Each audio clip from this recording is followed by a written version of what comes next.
Le procès s'ouvre donc en 1990 et débute par la déposition de Patty. Tout comme Cinnamon, elle avoue tout. L'audience, en entendant son histoire, est évidemment très émue. Les années d'abus et de manipulation psychologique auront eu raison d'elle. Pourtant, le procureur va lui demander si elle aime encore son père. Et les larmes aux yeux, elle murmurera que oui.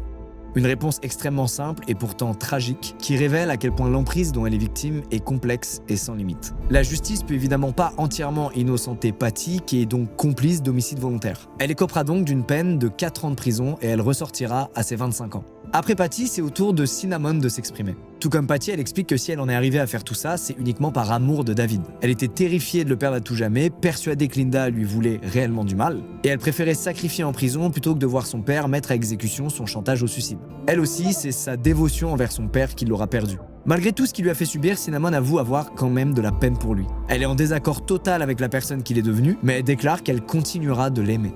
Au vu des nouveaux éléments apportés à l'affaire, le juge accepte de complètement revoir sa peine, et les